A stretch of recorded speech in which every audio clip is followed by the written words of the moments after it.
दोस्तों इस वीडियो के अंदर हम यहाँ पे देखने वाले हैं मैक्रोज का एक एग्जाम्पल जिससे आप अच्छी तरीके से समझ जाएंगे कि पिछले वीडियोस में आपने जितने मैक्रोज मैक्रोज से रिलेटेड जो भी चीज आपने सीखा उसको आप यहाँ पे किस तरीके से यूज कर सकते हैं और एक्चुअली में इसका जो मैक्रोज का काम है वो क्या काम है एक्सेल के अंदर। तो चलिए इस वीडियो को शुरू करते हैं और देखते हैं मैक्रोज का एक बेस्ट एग्जाम्पल। ठीक है। तो जैसा कि मान लीजिए अगर आप किसी कंपनी में काम कर रहे हैं या फिर अगर आप स्टूडेंट है या फिर आप टीचर है, ठीक है। अगर आपके पास किसी भी फॉर्मेट में अगर आपके पास डेटा आता है जो आपको पता है कि ये हमेशा डेटा आ रहा है, ठीक है। हमेशा इस तरीके से डेटा आता है, इसको मैंने एक्सेल में इस तरीके से करना होता है और ये बार बार करना होता है। तो आप वो मैनुअली जो करते हैं यानी कि बार बार उसको ओपन करते हैं, फिर डेटा एक्सेल में ले जाते हैं, फिर वो डेटा को फॉर्मेट करते हैं, उसमें टाइम आपका जाता है। तो यहाँ पे मैक्रोज की हेल्प से होता क्या है कि अगर आपने इस माइक्रोज को एक तरीके से बोलिए इस मशीन को आपने सिखा दिया कि भाई ऐसा करो कि ये मेरे पास फाइल है, इस फाइल को उठाओ, इस तरीके से फॉर्मेट करो और इस तरीके से मुझे दिखा दो। तो यहीं पे मैक्रोज का बहुत ही ज्यादा जो एक तरीके से बोलते हैं विटल रोल या फिर इंपॉर्टेंट जो रोल है वो यहाँ पे सामने निकल के आता है। सिंपल एग्जांपल के लिए मैं आपको बता दूं, इस फाइल्स के अंदर मैंने एक फाइल रखा है, ठीक है, सीएसवी टाइप की फाइल है जिसे मैं इसको ओपन कर देता हूँ। तो देखिए इस फाइल के अंदर कुछ इस तरीके का डेटा ऑलरेडी यहाँ पे लिखा हुआ है। तो आपके पास मान लीजिए अभी तो यहाँ पे 3 कॉलम है, आपके पास मान लीजिए 50 कॉलम हो, ठीक है। एक कॉलम हो, 2 कॉलम है या जितने भी कॉलम हो, अगर आपका इस तरीके से डेटा लिखा हुआ है, ठीक है। जैसे नेम एज लोकेशन, नेम के बाद टैब स्पेस है, एज के बाद टैब है, फिर लोकेशन है, ऐसे ही उनकी वैल्यूज भी उसी हिसाब से लिखी हुई है। जैसे नेम में राणा सिंह लिखा हुआ है, फिर टैब है, टैब स्पेस जो हम टैब बटन प्रेस करते हैं ना वो, फिर उसके बाद से एज, फिर उसके बाद लोकेशन, इस तरीके से यहाँ पे डेटा लिखा हुआ है। अब हम इसको एक्सेल में कैसे डायरेक्टली ले जाके हम कर सकते हैं। अगर मान लीजिए यहाँ से आप कॉपी करके लेके जाते हैं तो हो सकता है ये डेटा पूरा का पूरा एक ही जगह पे कॉपी हो जाए, यानी कि एक ही सेल के अंदर कॉपी हो जाए। तो उसको हम ये चीज चाहते नहीं, हम चाहते हैं कि ये सब कॉलम वाइज पूरा पूरा सेपरेट होके हमें प्रॉपर तरीके से दिखाए। तो देखिए इसको हम कैसे कर सकते हैं। सिंपल आपने एक्सेल कोई ओपन करना है, जैसे मैं यहाँ से ही एक्सेल ओपन कर लेता हूँ एक नया। ये एक्सेल मैंने न्यू एक एक्सेल, ठीक है, यहाँ पे मैंने ओपन किया। अब इसके अंदर हम मैक्रोज बनाने वाले हैं। तो यहाँ पे सिंपल डेवलपर्स के अंदर जा सकते हैं, जो डेवलपर टैब है इसके अंदर जा सकते हैं, या फिर आप व्यू टैब के अंदर भी आसानी से जा सकते हैं। तो मैं यहाँ से व्यू टैब के अंदर भी यहाँ पे देख सकते हैं मैक्रोज, व्यू मैक्रोज या फिर रिकॉर्ड मैक्रोज है। तो डेवलपर टैब से ही चलते हैं, ठीक है। यहाँ पे रिकॉर्ड मैक्रोज का एक बटन दिया हुआ है, सिंपल आपने इसको क्लिक कर देना है। अब जैसे आप क्लिक करेंगे तो यहाँ पे नाम देना होगा सबसे पहले। तो मैं यहाँ पे नेम दे देता हूँ load text file from PC, ठीक है। और इसका मैं शॉर्टकट दे देता हूँ कंट्रोल शिफ्ट और ई कर देता हूँ, ठीक है। कंट्रोल शिफ्ट ई में प्रेस करूंगा तो ये काम को फटाक से ही कर देगा, हमें और भी कहीं भी क्लिक करने की जरूरत नहीं है, ठीक है। डिस्क्रिप्शन में दे देता हूँ load text from PC. Simple ये सारी चीजें मैंने यहाँ पे रख दी। अब इसके बाद से इसको मैं ओके पे क्लिक करूंगा। तो यहाँ पे सिंपल ओके पे मैं क्लिक कर देता हूँ और जैसे मैं क्लिक करूंगा तो ये रिकॉर्डिंग स्टार्ट हो गई है। अब यहाँ पे हम सिंपल जाएंगे डेटा टैब के अंदर, क्योंकि हमने फाइल को अपने पीसी के अंदर रखा है, उस फाइल को हमने यहाँ पे लेके आना है। तो ये क्या होगा कि पहली बार हम कंप्यूटर को सिखा देंगे, अगली बार से वो खुद ही ये काम करेगा। तो एक बार तो हमें सिखाना पड़ेगा ना, तो वही हम सिखा रहे हैं यहाँ पे, ठीक है। उसी को बोलते हैं हम यहाँ पे मैक्रोज बनाना, यानी कि सिस्टम को बताना कि इस काम को तुमने करना है, ठीक है। तो यहाँ पे डेटा के अंदर आप गए, फ्रॉम टेक्स्ट और सीएसवी ऑप्शन को आपने सेलेक्ट कर लेना है। अगर आपके पास इंटरनेट पे कोई डेटा है या फिर कोई टेबल और रेंज में डेटा है तो ये भी ऑप्शन यहाँ पे दिया हुआ है। और भी बहुत सारे इसके अंदर ऑप्शन है जिसको हम बारी बारी से आगे की वीडियोज में देखते जाएंगे, ठीक है। तो फ्रॉम टेक्स्ट सीएसवी इसको मैंने यहाँ पे क्लिक कर दिया। तो जैसे आप इस पे क्लिक करेंगे तो ये एक डायलॉग बॉक्स ओपन करेगा जहां से आप सेलेक्ट कर सकते हैं उस फाइल को। तो सिंपल मैं अपने उस डायरेक्टरी पे चला जाता हूँ। देखिए ये फाइल थी, इस फाइल को हम यहाँ पे सेलेक्ट करके और इंपोर्ट बटन पे क्लिक कर देंगे। तो ठीक है, जैसे हम यहाँ पे इंपोर्ट बटन पे क्लिक करते हैं तो देखिए ये फाइल को यहाँ पे देखिए स्टेब्लिश कनेक्शन कर रहा है और पूरी फाइल को लेके आ रहा है। अगर ये इंटरनेट से आ रही होती फाइल तो इंटरनेट से भी उठा के लेके आता। अब आप यहाँ पे देखिए एक्सेल के अंदर आपको ये कुछ वैल्यूज है जो इस तरीके से दिख रही है। अभी यहाँ पे कुछ नल भी आ रहा है। नल इसलिए आ रहा होगा क्योंकि हो सकता है स्पेस हमने वहाँ उसके अंदर ज्यादा कर दिया है, ठीक है।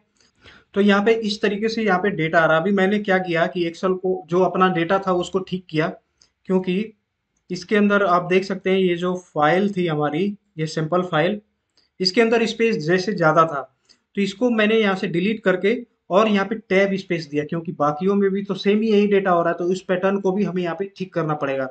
यह यहाँ पे स्पेस भी था, कुछ टैब भी था, और हम टैब से फिल्टर कर रहे हैं उसको, टैब स्पेस जो भी है उसी से फिल्टर कर रहे हैं, तो ही हमारा डेटा यहाँ पे एक्सेल के अंदर प्रॉपर तरीके से आ रहा है। अगर जैसे यहाँ पे देखिए डेलीमीटर मैंने यूज क्या किया है, डेलीमीटर यहाँ पे टैब को यूज किया हुआ है। तो एक्चुअली में डेलीमीटर क्या है, ये उस पैटर्न को पहचानना चाहता है जिस पे आप इसको कॉलम वाइज में डिवाइड करना चाहते हैं। तो हम तो यही कह रहे थे ना कि हमारे पास जो डेटा है उसके अंदर टैब की स्पेस है, ठीक है, टैब स्पेस है, उससे तुम आइडेंटिफाई करो कि कॉलम जो है वो चेंज हो रहा है। तो नीचे यहाँ पे नल इसलिए आ रहा था क्योंकि यहाँ पे जो हमारी नोटपैड फाइल थी उसके अंदर टैब के साथ स्पेस भी था, तो इस चीज को आपने वहां पे जरूर क्लियर करना है कि वो स्पेस उसमें तो नहीं है। अगर सिर्फ स्पेस है, सिर्फ स्पेस पे अगर आपने उसको सेपरेट करना है, तो आपने यहाँ पे ऑप्शन को चूज करना है स्पेस। अगर स्पेस से ही अगर आपने कॉलम को डिवाइड करना है, तो अगर आपके पास टैब की स्पेस है तो आप यहाँ पे टैब सेलेक्ट कर लेंगे। तो देखिए डेटा हमारा यहाँ पे प्रॉपर तरीके से आ गया है। अब हम इसको लोड बटन पे क्लिक कर देते हैं। तो यहाँ पे देखिए हमारा डेटा इस तरीके से लोड हो गया है, और लोड होने के बाद अब हम इस टेबल के ऊपर कोई भी फॉर्मेटिंग करना चाहें आप यहाँ से आसानी से कर सकते हैं, सिंपल। अब इसके बाद से ये हमारा काम था टोटल। अब हम इसी जो हमारा मैक्रोज था इसको स्टॉप कर देते हैं। अब देखिए इस सिस्टम ने ये समझ लिया कि आपको फाइल उठानी है, फाइल उठा के उसके बाद से इस तरीके से डेटा को डिस्प्ले करवानी है, ठीक है, ये आसानी से समझ में आ गया। अब हम क्या काम करते हैं, इसको सेव कर देते हैं इस फाइल को, ठीक है। सेम उसी लोकेशन पे मैं यहाँ पे सेव कर देता हूँ।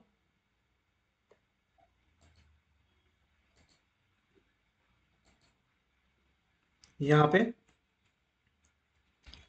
टेबल डेटा, और इसको मैक्रोज इनेबल्ड कर देते हैं, ठीक है।